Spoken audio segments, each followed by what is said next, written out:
Mungkin kekosongan yang Anda alami bukan karena ada sesuatu yang kurang dalam hidup Anda, melainkan karena Anda tidak hadir di dalamnya. Sebagian besar pekerjaan hidup saya telah melibatkan penyelaman ke dalam arus halus jiwa manusia. Dan satu wawasan yang saya peroleh, yang banyak orang anggap sulit dipahami, adalah ini. Mungkin saja seseorang memiliki kenyamanan, pengakuan publik, hubungan yang bermakna, stabilitas keuangan, bahkan kemenangan yang jelas, namun merasa sangat terasing dari diri sejatinya. Ini merupakan salah satu bentuk perjuangan batin yang paling menyakitkan, justru karena asal-usulnya begitu sulit dipahami. Mungkin tidak ada musibah yang terlihat. Dari sudut pandang eksternal, hidup Anda mungkin tampak sepenuhnya memuaskan. Anda bangun setiap hari, mengerjakan tugas-tugas Anda, menanggapi komunikasi, memikul tanggung jawab, memenuhi tuntutan.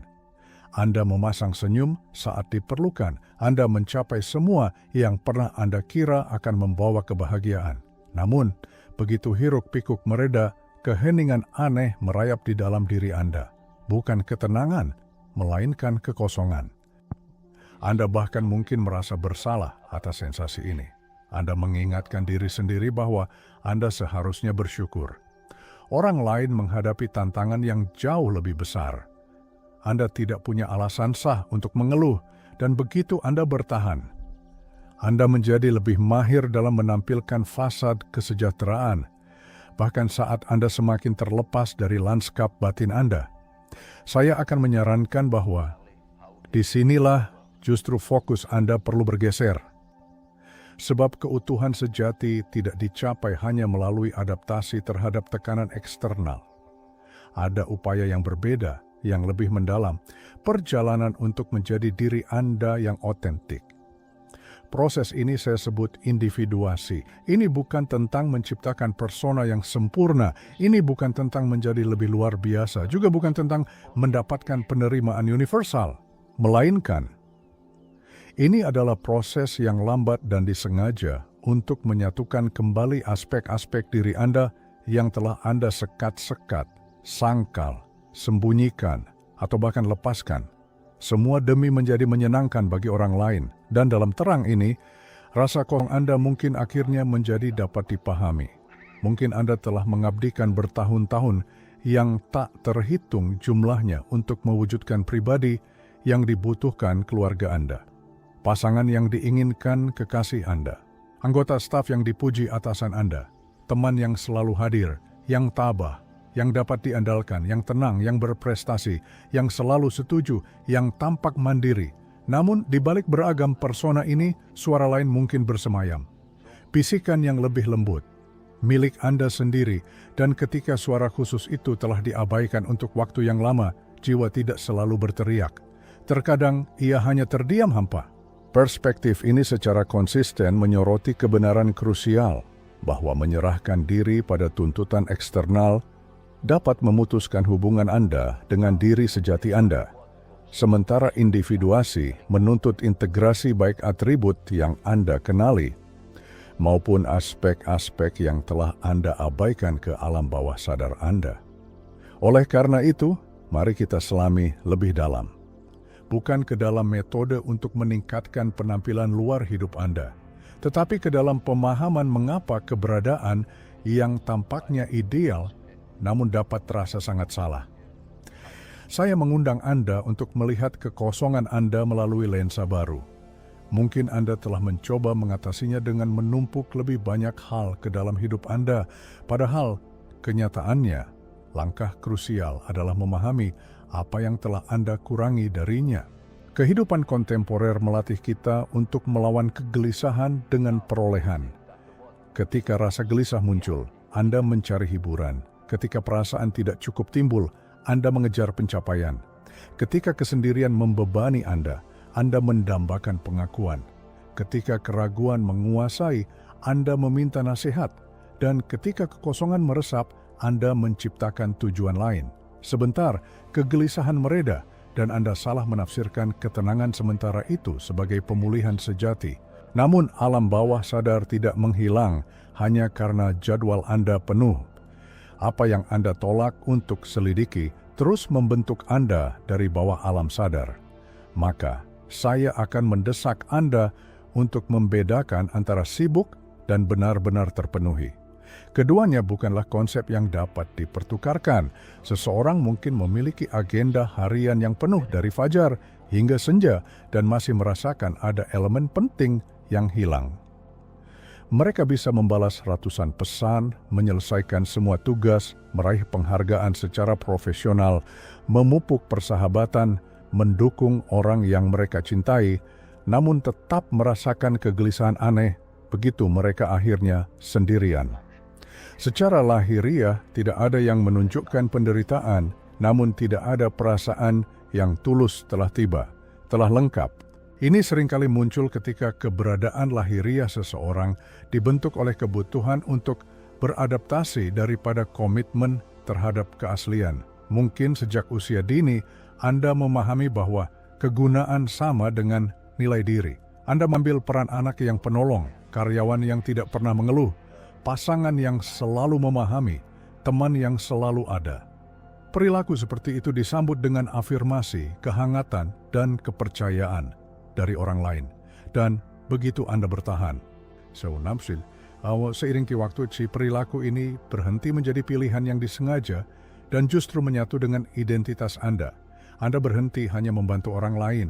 Anda mengembangkan kebutuhan yang mendalam untuk menjadi tak tergantikan.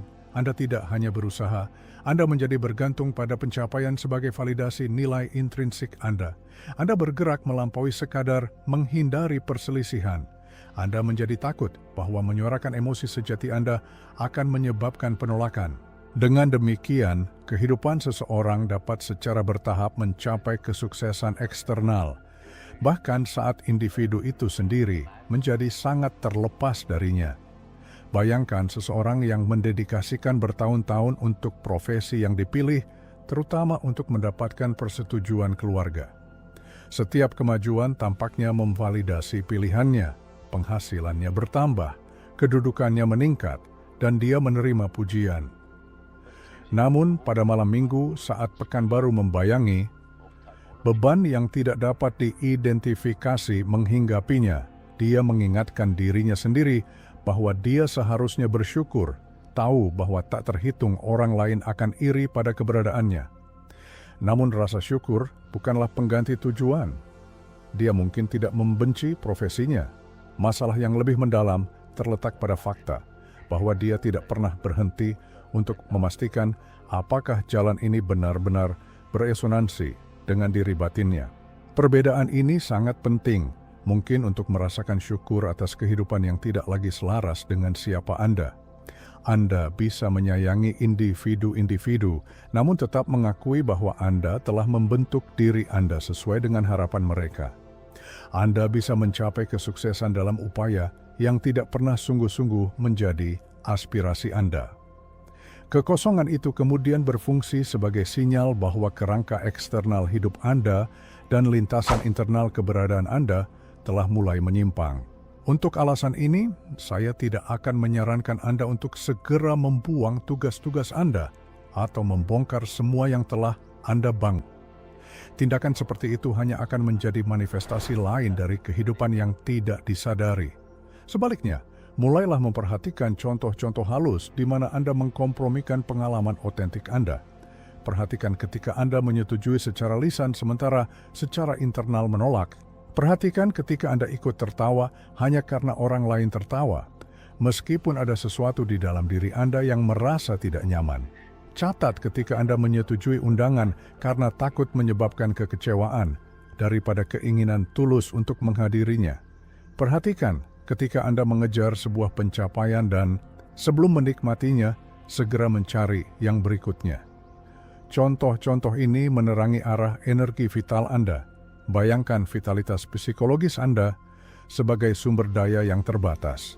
Jika Anda terus-menerus menggunakannya untuk mempertahankan fasad, mengelola harapan semua orang, menekan perasaan Anda, dan memvalidasi harga diri Anda, maka hanya sedikit cadangan yang tersisa untuk benar-benar mengungkap diri otentik Anda. Ini menjelaskan mengapa beberapa individu merasa sangat terkuras bahkan setelah terlibat dalam aktivitas yang mereka klaim nikmati. Mereka tidak hanya melakukan tugas, mereka terus-menerus menampilkan diri mereka sendiri. Ada perbedaan mendasar antara benar-benar hidup dan hanya memerankan sebuah kehidupan. Kehidupan otentik merangkul inkonsistensi, namun penampilan menuntut keseragaman yang tak tergoyahkan.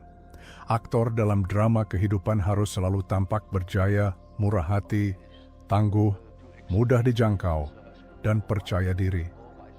Namun sifat manusia tidaklah tunggal. Anda akan pada suatu waktu menunjukkan kemurahan hati dan pada waktu lain keegoisan. Momen keberanian akan bercampur dengan momen ketakutan. Kejelasan akan bergantian dengan kebingungan. Kedewasaan psikologis sejati dimulai ketika Anda dapat mengakui paradoks-paradoks bawaan ini tanpa merasa perlu untuk segera menekan salah satu aspek dari diri Anda. Saya mengundang Anda untuk melakukan latihan sederhana. Selama 24 jam ke depan, sebelum secara otomatis menyetujui permintaan apapun, masukkan sejenak ketenangan. Tidak ada kewajiban untuk menolak. Cukup amati keadaan internal Anda sebelum memberikan tanggapan. Apakah ada kesiapan otentik atau apakah itu didorong oleh kekhawatiran? Apakah Anda membuat pilihan sadar atau apakah Anda hanya mengikuti kebiasaan yang sudah ada? Terapkan pengawasan yang sama pada aspirasi Anda. Saat Anda membayangkan mencapai tujuan berikutnya, renungkan apa yang Anda harapkan akan Anda peroleh darinya. Apakah itu pengakuan, rasa aman, kasih sayang, hak untuk akhirnya menghargai diri sendiri? Jika pencapaian itu dibebani dengan tugas untuk menegaskan harga diri Anda, ia akan selamanya gagal. Anda hanya akan menggeser tiang gawang lebih jauh ke kejauhan. Wahyu yang paling mendalam adalah ini. Kekosongan Anda mungkin tidak menuntut barang material lain, kemenangan lain, atau individu lain. Ia mungkin hanya mencari kesadaran Anda. Ia bisa jadi adalah aspek diri Anda yang tidak diakui yang berusaha untuk masuk kembali ke dalam pikiran sadar Anda. Dan jika Anda berhenti langsung membanjiri ruang itu dengan gangguan, Anda mungkin akan menemukan bahwa kekosongan itu tidak pernah sekadar ketiadaan. Sebenarnya, itu adalah undangan tulus untuk kembali terhubung dengan diri Anda yang sejati. Alasan lain mengapa Anda mungkin merasakan kehampaan, kegelisahan, atau rasa tidak puas yang aneh, bahkan saat hidup Anda tampak mapan, adalah karena Anda mungkin telah mendedikasikan waktu bertahun-tahun untuk menolak sebagian dari diri Anda demi mendapatkan penerimaan orang lain. Alam tersembunyi ini saya sebut sebagai bayangan. Ia bukan sekadar gudang sifat-sifat negatif, dan keberadaannya juga tidak berarti ada kekurangan bawaan dalam diri Anda. Bayangan mencakup sisi-sisi kepribadian Anda yang kesadaran diri Anda telah memilih untuk tidak mengakui, mungkin karena dianggap tidak menyenangkan, merepotkan, lemah, egois, suka bertengkar, memalukan, atau sekadar tidak konsisten dengan persona yang telah Anda bangun. Mungkin Anda diajari bahwa kemarahan menandakan karakter yang cacat, sehingga Anda belajar untuk menekannya. Dan mungkin Anda ini mendapat bahwa mengungkapkan kebutuhan Anda menyebabkan perselisihan, mendorong Anda untuk menjadi sangat penurut. Mungkin keluarga Anda memuji pengorbanan diri Anda, yang membuat Anda secara bertahap mengaitkan penyangkalan diri dengan kasih sayang. Mungkin kekuatan dipuji menghasilkan ketakutan mendalam untuk menunjukkan kelemahan apapun. Tantangannya adalah apa yang Anda tekan tidak serta-merta menghilang. Ia tetap ada di luar kesadaran Anda, secara halus membentuk tanggapan Anda, interaksi Anda, keputusan Anda, dan bahkan persepsi Anda tentang orang lain. Bayangkan seseorang yang terbiasa berkata, "Itu tidak mengganggu saya." Seorang teman berkali-kali membatalkan janji, seorang rekan kerja mengambil pujian atas pekerjaannya, seorang kerabat menuntut waktunya, dan pasangannya mengabaikan kebutuhannya. Setiap kali ia tersenyum dan mengatakan bahwa semuanya baik-baik saja. Ia prestit barik hamurwes. Fedomen neut di dalam Frustrasi menumpuk. Suatu hari, seseorang membuat kesalahan kecil dan tidak berarti, dan ia tiba-tiba meledak. Semua orang bertanya-tanya dari mana kemarahan itu berasal. Ia mungkin bertanya-tanya hal yang sama, namun kemarahan itu tidak dimulai dari peristiwa kecil itu. Itu telah terkumpul melalui momen-momen yang tak terhitung jumlahnya saat ia mengabaikan batas-batas dirinya sendiri. Ledakan itu hanyalah ekspresi yang terlihat dari sesuatu yang telah lama tidak terlihat. Inilah mengapa saya mendorong Anda untuk tidak terburu-buru menghakimi emosi Anda. Sebuah emosi bisa terasa tidak nyaman tanpa menjadi tidak berarti. Kemarahan mungkin memberitahu Anda bahwa sesuatu yang penting telah dilanggar. Rasa benci mungkin mengungkapkan bahwa Anda telah memberi lebih dari yang benar-benar ingin Anda berikan.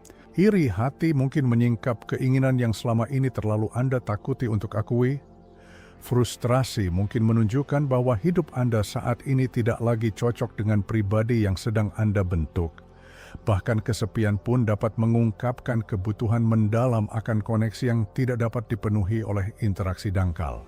Tanggapan yang dewasa bukanlah menuruti setiap emosi, tetapi juga bukan membungkam setiap emosi. Anda harus belajar mendengarkan sebelum memutuskan apa yang harus dilakukan. Perbedaan ini sangat penting karena mengintegrasikan bayangan tidak berarti menuruti setiap dorongan. Jika Anda merasakan kemarahan, Anda tidak perlu menyerang siapapun. Jika Anda merasakan kecemburuan, Anda tidak perlu menyabotase orang lain. Jika Anda merasakan kebencian, Anda tidak perlu menghukum orang-orang di sekitar Anda. Kesadaran menciptakan ruang antara perasaan dan tindakan. Di ruang itu, Anda dapat bertanya apa yang coba diungkapkan oleh emosi tersebut. Pertimbangkan orang yang menjadi jengkel setiap kali seseorang dengan percaya diri mengungkapkan pendapat. Ia mengatakan pada dirinya sendiri bahwa orang lain itu sombong. Mungkin itu benar, namun mungkin ada hal lain yang terjadi. Mungkin ia telah menghabiskan waktu bertahun-tahun menekan pendapatnya sendiri karena takut dihakimi. Kepercayaan diri yang ia lihat pada orang lain menyentuh kualitas yang telah ia ingkari dalam dirinya. Ini tidak berarti bahwa setiap kejengkelan adalah proyeksi. Ini berarti bahwa reaksi terkuat Anda layak untuk diselidiki. Bayangan seringkali menjadi terlihat melalui respons emosional yang tidak proporsional. Ketika sesuatu pada orang lain memprovokasi Anda jauh melampaui apa yang tampaknya dibenarkan oleh situasi, perlambat diri Anda. Alih-alih langsung bertanya apa yang salah dengan mereka, periksalah apa yang telah tersentuh di dalam diri Anda. Anda mungkin menemukan kualitas yang Anda tolak, luka yang tidak pernah Anda akui, atau keinginan yang tidak pernah Anda izinkan untuk Anda kejar. Ini sangat penting dalam hubungan. Seseorang mungkin berulang kali mengeluh bahwa orang lain memanfaatkannya, namun ia mungkin tidak pernah mengomunikasikan batas-batasnya. Ia memberi ketika ia tidak ingin memberi, tetap diam ketika ia ingin keberatan, dan kemudian berharap orang lain entah bagaimana memahami biaya pengorbanannya. Akhirnya, kebencian menjadi bagian dari identitasnya. Ia mulai percaya bahwa orang-orang itu egois, tidak berterima kasih, atau tidak mampu menghargainya. Namun transformasi yang lebih dalam dimulai ketika ia mengenali partisipasinya sendiri dalam pola tersebut. Ia tidak dapat mengendalikan apakah orang lain meminta terlalu banyak. Ia dapat mengendalikan apakah ia terus mengatakan ya ketika seluruh dirinya mengatakan tidak. Disinilah bayangan menjadi praktis. Ia mengajarkan Anda bahwa bagian-bagian diri Anda yang Anda tolak mungkin mengandung informasi yang diperlukan untuk perkembangan Anda. Kemarahan Anda mungkin mengandung energi yang dibutuhkan untuk menetapkan batasan. Ketakutan Anda mungkin mengungkapkan area di mana keberanian harus dikembangkan. Ketidakpuasan Anda mungkin menunjukkan bahwa sesuatu yang penting telah terabaikan. Keinginan Anda mungkin menunjuk ke arah yang kepribadian sadar Anda takuti untuk dijelajahi. Saya ingat bahwa perjalanan psikologis tidak dapat direduksi menjadi sekadar menjadi lebih menyenangkan, lebih positif, atau lebih dapat diterima secara sosial. Keutuhan membutuhkan kemampuan untuk melihat seluruh pribadi. Anda tidak bisa menjadi terintegrasi secara psikologis hanya dengan mencintai kualitas-kualitas yang menerima tepuk tangan. Anda juga harus mengenal bagian-bagian yang lebih Anda suka sembunyikan. Ini tidak berarti mengagung-agungkan kekurangan Anda. Ini berarti memahami mereka dengan cukup baik sehingga mereka tidak lagi mengendalikan Anda dari kegelapan. Saya ingin Anda melakukan eksperimen sederhana. Selama beberapa hari ke depan, setiap kali seseorang sangat mengganggu Anda, jangan langsung membela reaksi Anda atau mengutuk orang lain. Tulislah dengan tepat apa yang mereka lakukan, dan di bawahnya, tulislah kualitas yang paling mengganggu Anda. Apakah itu kesombongan, keegoisan, kelemahan, kebutuhan akan perhatian, ambisi, kepercayaan diri, jarak emosional, kendali, atau kebebasan? Kemudian periksalah hidup Anda sendiri dan tanyakan di mana kualitas itu ada, baik secara terbuka maupun dalam bentuk yang tertekan. Anda mungkin menemukan sesuatu yang tidak terduga. Kualitas yang Anda kutuk mungkin justru adalah kualitas yang tidak pernah Anda izinkan untuk berkembang dengan sehat dalam diri Anda. Orang yang egois mungkin mengingatkan Anda bahwa Anda tidak mampu melindungi kebutuhan Anda sendiri. Orang yang percaya diri mungkin menyingkap ketakutan Anda untuk terlihat. Orang yang mandiri mungkin membangkitkan ketergantungan Anda pada persetujuan. Orang yang ekspresif secara emosional mungkin mengungkapkan betapa dalamnya Anda telah belajar menekan perasaan Anda. Tujuannya bukan untuk menyalahkan diri sendiri, tujuannya adalah untuk menjadi sadar. Begitu kesadaran memasuki bayangan, Anda mendapatkan pilihan. Anda dapat mengubah kemarahan menjadi batasan, ketidakamanan menjadi pemahaman diri, keinginan menjadi arah, dan kebencian menjadi komunikasi yang jujur. Apa yang dulu beroperasi secara tidak sadar kini dapat menjadi bagian dari kehidupan Anda yang disengaja. Dan inilah mengapa bayangan Anda mungkin bukan sumber kehampaan Anda. Ia mungkin adalah pintu keluarnya. Bagian-bagian diri Anda yang Anda tinggalkan tidak lantas menuntut Anda menjadi orang lain. Mereka mungkin hanya meminta Anda untuk berhenti berpura-pura bahwa mereka tidak ada. Salah satu bentuk kehampaan paling berbahaya muncul ketika Anda menjadi sangat pandai menjadi seseorang yang dapat dicintai, dikagumi, dipercaya, dan diandalkan orang lain, sementara perlahan-lahan kehilangan kontak dengan pribadi Anda yang sebenarnya ketika tidak ada yang melihat. Saya ingin Anda memahami ini dengan cermat karena masalahnya bukanlah Anda memiliki peran dalam hidup. Setiap manusia memiliki peran. Anda adalah seorang teman, pasangan, orang tua, profesional, putra atau putri, mungkin seorang pemimpin atau pengasuh. Peran-peran ini diperlukan. Bahaya dimulai ketika Anda menjadi begitu teridentifikasi dengan peran-peran tersebut sehingga Anda tidak lagi dapat membedakan antara peran yang Anda lakukan dengan pribadi Anda yang sesungguhnya. Pada mungkin telah menghabiskan waktu bertahun-tahun menjadi orang yang dapat diandalkan, yang kuat, yang damai, yang sukses. Orang yang selalu membantu, selalu mengerti, dan tidak pernah menimbulkan masalah. Awalnya, ini mungkin telah melindungi Anda. Mungkin Anda menemukan sangat awal bahwa orang-orang merespons positif ketika Anda patuh, berguna, tenang, atau sukses. Anda belajar apa yang mendatangkan kasih sayang, apa yang mencegah konflik, dan apa yang membuat Anda merasa diterima. Jadi Anda beradaptasi, namun adaptasi bisa menjadi penjara ketika Anda lupa bahwa itu adalah adaptasi pada mulanya. Bayangkan, seorang anak yang belajar bahwa mengekspresikan kemarahan membuat keluarga tidak nyaman. Ia mulai menyembunyikan rasa frustrasinya. Ia menjadi penurut. Semua orang memujinya karena bersikap dewasa. Bertahun-tahun berlalu, dan ia menjadi orang dewasa yang digambarkan semua orang sebagai mudah diajak hidup bersama. Main sequai dawani tuwurabam. Koordinator Tahaw Adment mengatakan bahwa ada sesuatu yang menyakitkan, yaitu tidak tahu hakaman untuk menetapkan batasan tanpa merasa bersalah. Mariota tidak tahu hakaman untuk tidak setuju tanpa takut ditolak. Ia telah menjadi sangat pandai menjaga kedamaian, tetapi ia tidak pernah belajar bagaimana tetap terhubung dengan dirinya sendiri saat melakukannya. Akhirnya, orang ini mungkin melihat hidupnya dan bertanya-tanya mengapa ia merasa hampa, padahal tidak ada yang tampak sangat salah. Jawabannya mungkin adalah bahwa ia telah hadir dalam kehidupan setiap orang, kecuali kehidupannya sendiri. Inilah yang terjadi ketika identitas sosial menjadi lebih kuat daripada identitas batin. Saya menggambarkan topeng sosial sebagai persona. Ia memungkinkan kita berfungsi di masyarakat, tetapi menjadi berbahaya ketika kita percaya bahwa topeng itu adalah keseluruhan pribadi. Seseorang yang selalu menjadi yang kuat mungkin merasa malu untuk membutuhkan bantuan.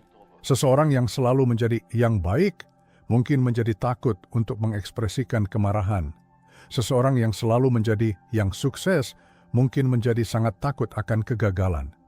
Seseorang yang selalu menjadi yang dapat diandalkan mungkin merasa bahwa beristirahat adalah pengkhianatan terhadap setiap orang yang mengandalkannya.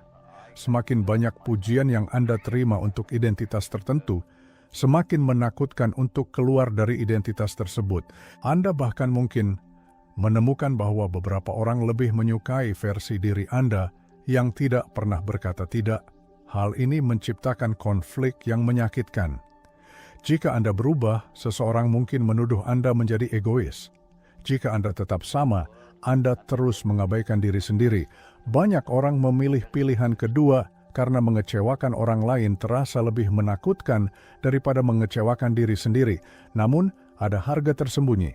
Setiap kali Anda berulang kali bertindak melawan nilai-nilai, kebutuhan, atau perasaan Anda sendiri hanya untuk mempertahankan sebuah citra, Anda menciptakan jarak antara kehidupan lahiriah dan dunia batiniah Anda. Pada akhirnya, jarak itu bisa terasa seperti kehampaan. Anda mungkin memiliki hubungan, karier, pertemanan, dan pencapaian yang pernah Anda inginkan, namun sesuatu di dalam diri Anda diam-diam berkata, "Ini tidak terasa seperti diriku." Kehidupan modern membuat hal ini semakin sulit karena persetujuan kini dapat diukur secara terus-menerus. Orang dapat melihat bagaimana orang lain bereaksi terhadap foto, opini, pencapaian, dan gaya hidup mereka. Citra diri menjadi sesuatu yang dapat diedit, ditampilkan, dan dipertahankan setiap hari. Anda mulai bertanya apakah hidup Anda terlihat sukses daripada apakah itu terasa bermakna. Anda memilih apa yang mendapat persetujuan, dan secara bertahap Anda mungkin berhenti bertanya apa yang benar-benar Anda inginkan. Inilah mengapa saya mendorong Anda untuk menguji identitas Anda. Tuliskan kalimat-kalimat yang secara tidak sadar Anda gunakan untuk mendefinisikan diri sendiri. Saya adalah orang yang selalu membantu. Saya tidak pernah mengecewakan siapapun. Saya adalah perekat yang menyatukan semua orang. Saya bertanggung jawab atas semua. Sekarang benar-benar kaji identitas-identitas tersebut. Apakah itu benar-benar pilihan Anda? Ataukah Anda mengadopsinya untuk mendapatkan penerimaan? Apakah identitas itu masih mencerminkan diri Anda yang sebenarnya, ataukah Anda berpegang teguh padanya karena takut akan reaksi orang lain jika Anda berkembang? Ini bukan tentang menghindari tugas atau menjadi apatis. Individuasi berbeda dari keegoisan. Ini adalah proses membedakan diri Anda yang asli dari ekspektasi yang dipaksakan orang lain kepada Anda.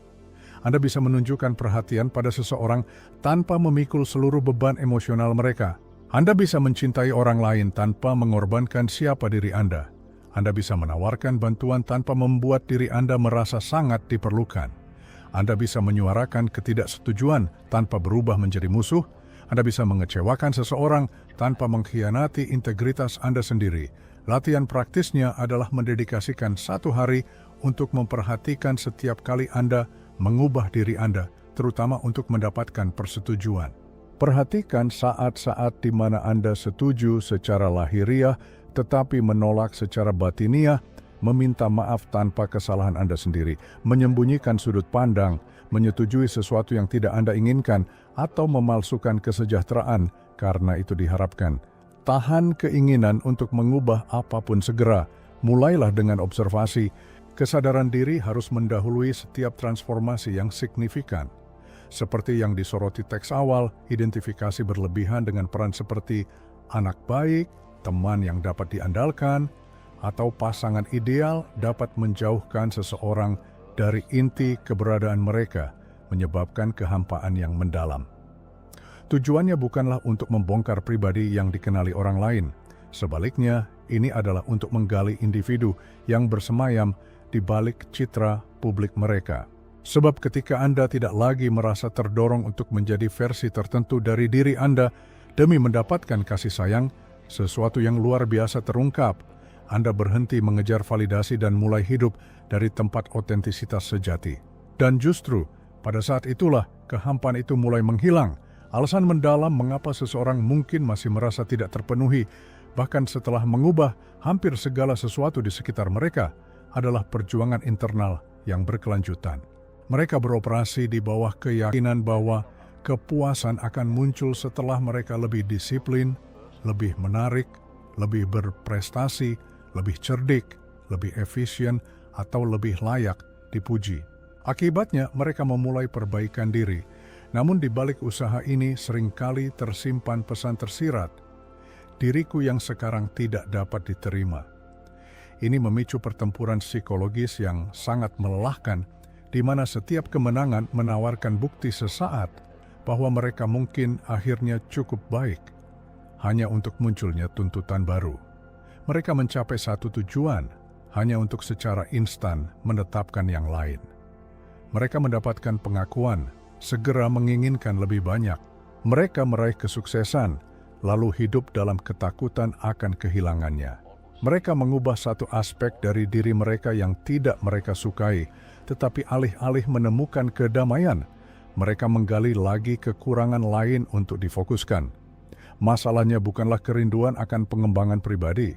Pertumbuhan memang vital.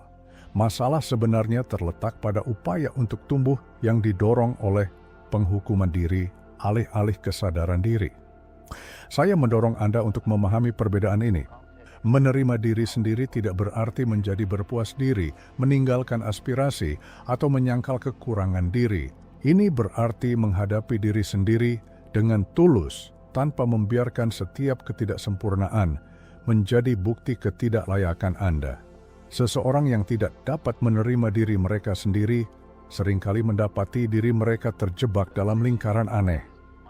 Mereka menyangkal siapa diri mereka, membangun citra diri yang sempurna, mendedikasikan hidup mereka untuk mencapai cita-cita ini, dan kemudian mengalami rasa malu setiap kali realitas menegaskan kemanusiaan mereka. Mereka terpecah belah, terperangkap antara diri mereka yang sekarang dan pribadi yang mereka yakini harus mereka jadi untuk mendapatkan kedamaian batin. Perpecahan internal ini menguras energi mental yang sangat besar. Bayangkan seseorang yang melakukan kesalahan di tempat kerja. Daripada dengan tenang menilai kesalahan tersebut, mereka langsung menyatakan, "Saya selalu mengacaukan segalanya." Satu kejadian berubah menjadi identitas yang mendefinisikan diri. Individu lain menghadapi penolakan dan menyimpulkan, "Tidak ada yang akan peduli padaku." Akhir suatu hubungan menjadi penghakiman atas seluruh keberadaan mereka. Seseorang mengalami kemunduran finansial dan memutuskan, "Saya adalah sebuah kegagalan." Ini menggambarkan bagaimana penderitaan semakin dalam jauh melampaui insiden awal. Pikiran memproses sebuah pengalaman dan mengubahnya menjadi definisi diri yang fundamental. Saya sangat mendorong Anda untuk menghentikan pola ini. Anda tidak dapat didefinisikan oleh kesalahan Anda. Anda tidak dapat didefinisikan oleh kekhawatiran Anda. Anda tidak didefinisikan oleh pilihan Anda yang paling disesali. Anda bahkan tidak didefinisikan oleh kemenangan terbesar Anda. Anda adalah manusia yang sedang dalam proses perkembangan, yang kepribadian sadarnya mencakup kekuatan, kelemahan, paradoks, aspirasi, kecemasan, dan aspek-aspek yang belum terbentuk. Jalan menuju individuasi mengharuskan pengakuan terhadap komponen-komponen ini, bukan menyangkalnya. Seseorang yang hanya merangkul sifat-sifat baiknya akan tetap tidak lengkap. Mereka merindukan kepercayaan diri, tetapi menyangkal ketidakpastian mereka. Mereka ingin menjadi penyayang, tetapi menekan kemarahan mereka. Mereka menginginkan ketabahan, tetapi menolak kerentanan mereka. Mereka berjuang untuk disiplin, tetapi membenci kelalaian mereka. Namun, aspek-aspek yang dibuang ini tetap ada. Ketika mereka tidak secara sadar dianyam ke dalam diri, mereka seringkali muncul kembali sebagai sabotase diri, kepahitan, kekhawatiran, atau kebiasaan merugikan. Ini menjelaskan mengapa perilaku Anda kadang-kadang mungkin tampak sama sekali bertentangan dengan orang yang Anda anggap diri Anda. Seorang individu yang membanggakan kesabaran mereka mungkin tiba-tiba meledak dalam kemarahan. Seseorang yang secara konsisten membantu orang lain mungkin menjadi kesal ketika mereka tidak menerima bantuan timbal balik. Seseorang yang menampilkan citra kepercayaan diri mungkin runtuh di bawah kritik. Inkonsistensi tersebut tidak serta-merta menandakan bahwa orang tersebut tidak tulus. Sebaliknya, mereka bisa menunjukkan bahwa elemen-elemen krusial dari kepribadian mereka belum terintegrasi secara sadar. Melalui pekerjaan saya dalam psikologi, saya memahami bahwa perjalanan menuju kelengkapan batin menuntut keberanian untuk menghadapi kontradiksi ini tanpa penilaian instan. Ketika kecemburuan muncul, periksalah. Itu mungkin mengisyaratkan aspirasi yang tidak pernah Anda akui. Ketika kebencian muncul, selidikilah. Mungkin Anda telah memberikan diri Anda melampaui apa yang sebenarnya ingin Anda tawarkan. Ketika rasa malu menguasai, selamilah. Anda mungkin dibebani oleh citra diri yang tidak dapat dicapai. Ketika Anda merasa sangat terkuras, selidiki lebih dalam. Mungkin Anda telah mematuhi tanggung jawab yang tidak lagi selaras dengan nilai-nilai inti Anda. Tujuannya bukanlah untuk membenarkan setiap dorongan, tetapi untuk memahami sumbernya, memungkinkan Anda untuk secara sadar memutuskan reaksi Anda. Disinilah penerimaan diri menemukan kekuatannya yang mendalam. Bayangkan diri Anda di depan cermin. Perspektif dangkal bertanya, bagaimana saya bisa meningkatkan pantulan ini? Pendekatan yang lebih mendalam mempertanyakan, bisakah saya menatap individu ini tanpa langsung menyerangnya? Pertanyaan terakhir itu secara fundamental mengubah hubungan Anda dengan diri sendiri. Anda mulai memahami bahwa empati dan akuntabilitas dapat hidup berdampingan. Anda bisa mengakui kesalahan tanpa melabeli diri Anda tidak berharga. Anda bisa mengidentifikasi kekurangan tanpa menyimpulkan bahwa itu mencakup seluruh identitas Anda. Anda bisa mengakui kebutuhan akan transformasi tanpa membutuhkan kebencian diri sebagai katalisator perubahan. Secara praktis, setiap kali Anda menyadari pikiran seperti, seharusnya saya sudah lebih maju sekarang, berhentilah dan ganti penghukuman dengan pertanyaan.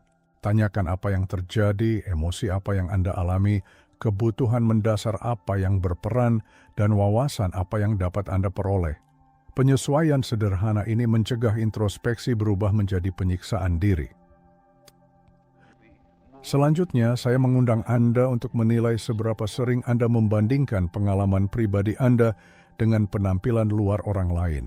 Kebiasaan membandingkan ini menjadi sangat merugikan ketika Anda menimbang ketidakpastian Anda dengan kepastian orang lain, kemunduran Anda dengan pencapaian mereka, atau keberadaan sehari-hari Anda dengan sorotan yang mereka tata dengan cermat. Anda mungkin sampai percaya bahwa semua orang lain telah menguasai hidup, kecuali Anda. Namun, sebagian besar dari apa yang Anda amati hanyalah sebuah fasad, bukan kompleksitas penuh seorang manusia. Tujuan sejati Anda bukanlah untuk berubah menjadi orang lain. Ini adalah untuk benar-benar mewujudkan lebih banyak tentang siapa diri Anda. Selama 7 hari mendatang, adopsi satu praktik sederhana. Setiap kali Anda berbuat salah atau menghadapi emosi yang mengganggu, menahan diri untuk tidak langsung bertanya, "Ada apa denganku?" Sebaliknya, tanyakan, wawasan apa yang diungkapkan oleh ini tentang diriku? Penelusuran ini menciptakan celah antara sebuah pengalaman dan penilaian seketika. Ini mengontekstualisasi ulang kegagalan sebagai data, emosi sebagai wawasan, dan kelemahan sebagai peluang untuk integrasi menyeluruh. Anda akan mulai menyadari bahwa penyembuhan sejati tidak muncul dari pencapaian kesempurnaan pada akhirnya. Ini bermula dari berhentinya konflik dengan kodrat Anda sebagai manusia. Anda tidak diharuskan untuk menyetujui setiap sisi dari diri Anda, tetapi Anda harus memupuk kemauan untuk benar-benar memahami aspek-aspek tersebut. Sebab, begitu Anda berhenti menyia-nyiakan vitalitas Anda mencoba menyembunyikan diri dari diri sendiri, energi yang sama itu menjadi dapat diakses untuk pengembangan pribadi, kasih sayang, inovasi, dan perubahan otentik. Prinsip-prinsip dasarnya menggemakan sentimen ini. Penerimaan diri menuntut pengakuan atas kekuatan dan kelemahan. Karena menolak aspek-aspek diri yang tidak diinginkan dapat menyebabkan rasa bersalah, penilaian diri yang keras, ketergantungan pada afirmasi eksternal, dan ketidakpuasan berkelanjutan. Dan mungkin pemahaman yang paling penting adalah ini. Kelengkapan tidak dicapai dengan menciptakan versi ideal dari diri Anda. Ini nerdy. Ini disadari melalui keberanian untuk berinteraksi dengan individu yang tidak sempurna yang sudah ada, dan untuk akhirnya berhenti memandang mereka sebagai musuh. Ingatlah ini, Anda tidak selalu membutuhkan lebih dari hidup. Anda mungkin hanya perlu membawa lebih banyak diri Anda ke dalam kehidupan yang sudah Anda miliki. Ketika Anda berhenti melawan siapa diri Anda dan mulai mendengarkan suara batin Anda, perubahan sejati benar-benar dimulai. Sebelum melangkah maju, ketik bangkit sebagai komentar. Biarkan istilah ini melambangkan komitmen Anda terhadap peningkatan kesadaran untuk membebaskan diri dari kehidupan otomatis dan untuk maju satu langkah lebih jauh menuju diri Anda yang otentik. Sekarang arahkan perhatian Anda ke video berikutnya di layar Anda. Ini menjanjikan untuk membimbing Anda satu langkah lagi di sepanjang jalur wawasan Anda, membantu Anda dalam pemahaman diri yang lebih dalam dan dalam berevolusi menjadi versi yang lebih baik dari diri Anda hari ini. Terima kasih atas kehadiran Anda. Lanjutkan perjalanan batin Anda dan saya menantikan untuk terhubung dengan Anda di video berikutnya.